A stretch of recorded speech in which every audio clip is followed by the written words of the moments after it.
I thought my family was just private. After my uncle's arrest, I finally understood our silence.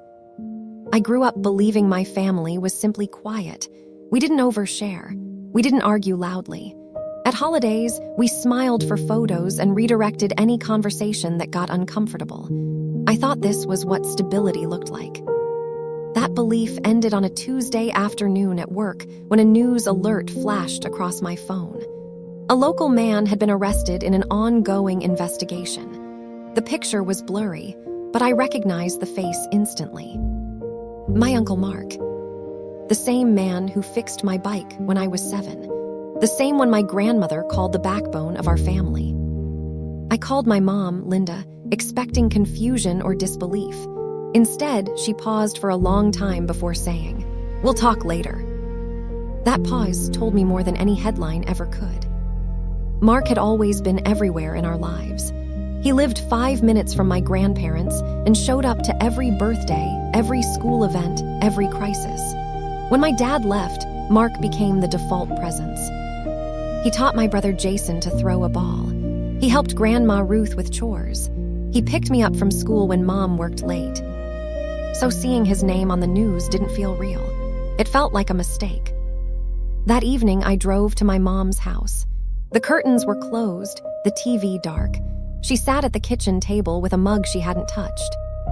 Before I could speak, she said, "We don't talk about this."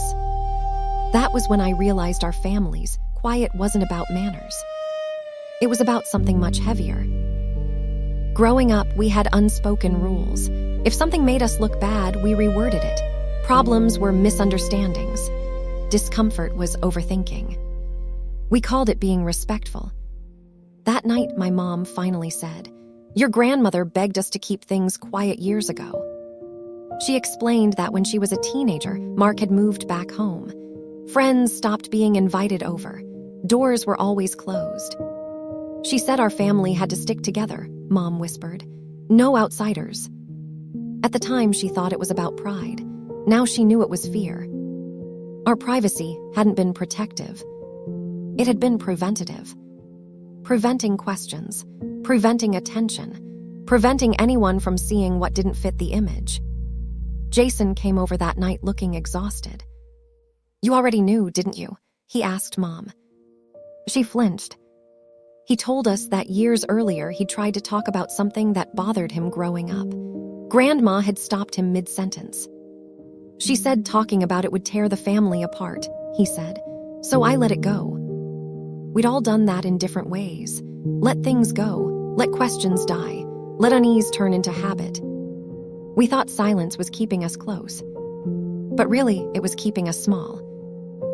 The next morning, I searched Mark's name online.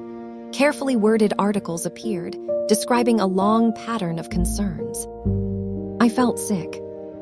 I called Grandma Ruth. She didn't answer. When she finally did hours later, I asked the question I'd been avoiding. "Did you know?" There was a long pause. "We did what we thought was best for the family," she said.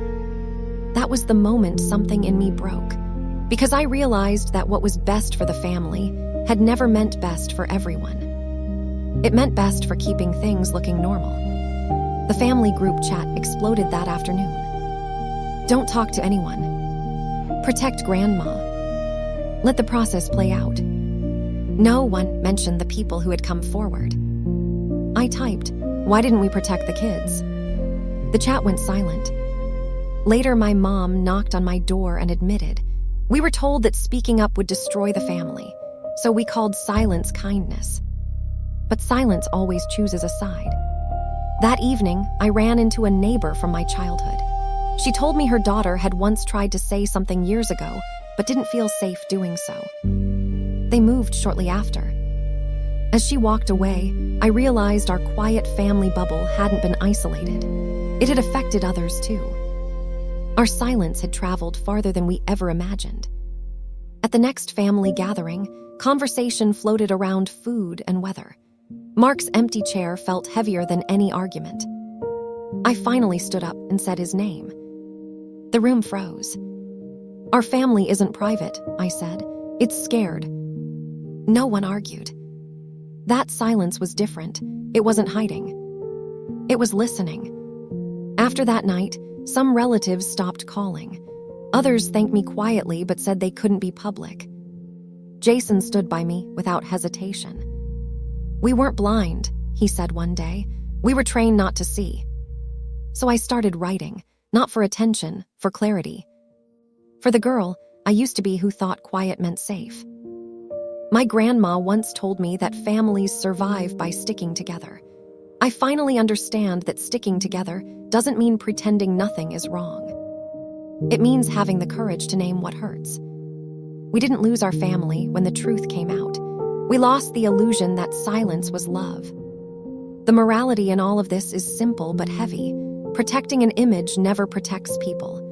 Real care requires honesty, even when it's uncomfortable, even when it changes everything. I don't come from a private family. I come from a family learning how to speak. And that, finally, feels like real togetherness.